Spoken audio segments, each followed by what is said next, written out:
नमस्कार दोस्तों। शिव पुराण के अनुसार भगवान शिव और माता पार्वती का पुनर्मिलन हुआ था और यह दिन हरियाली तीज का था। दोस्तों, एक बार भोलेनाथ ने माता पार्वती को उनके पुनर्जन्म के बाद याद दिलाने के लिए तीज की कथा सुनाई थी।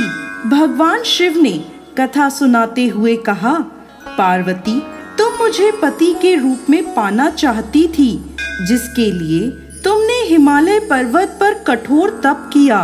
तुमने सर्दी, गर्मी, बरसात आदि सभी कष्टों को सहा।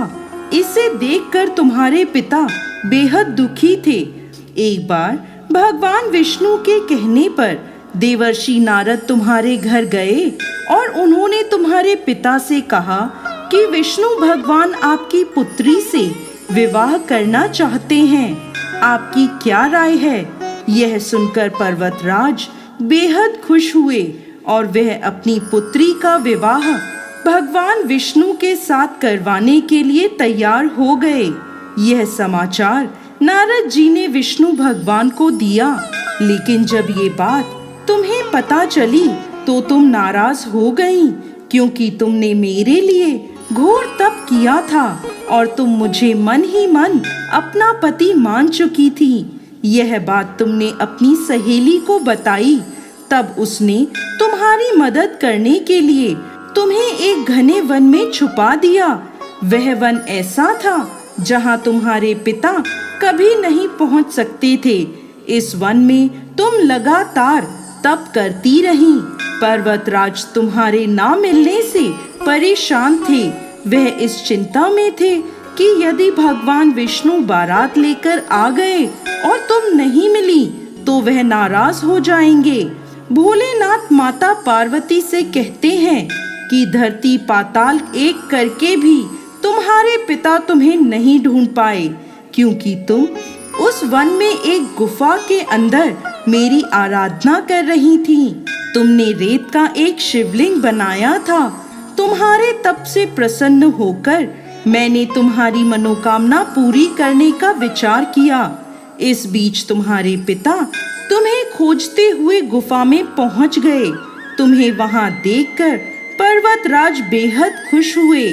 तुमने अपने पिता से कहा कि तुमने मुझे अपना वर चुना है और इसके लिए घोर तप किया है और आज यह तप सफल हो गया है।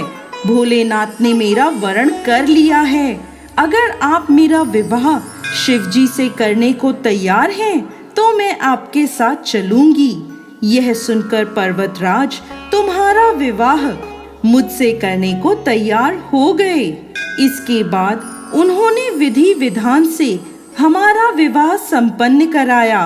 हे पार्वती, जिस तरह तुमने यह मेरा कठोर व्रत किया और हमारा विवाह संपन्न हुआ, उसी तरह यदि कोई स्त्री इस हरियाली तीज का व्रत पूरी श्रद्धा और निष्ठा से करेगी तो मैं उसे मनवांछित वर प्रदान करूंगा और अखंड सौभाग्य का वरदान दूंगा। हे भोलेनाथ, इस कहानी को कहते, सुनते और हुंकार भरते सब पर कृपा करिएगा। दोस्तों, सावन मास के शुक्ल पक्ष की तृतीया तिथि को हरियाली तीज मनाई जाती है। इस दिन महिलाएं अपने पति की लंबी उम्र और अखंड सौभाग्य के लिए मां पार्वती और भोलेनाथ की पूजा करती हैं। जय भोलेनाथ, जय माता पार्वती।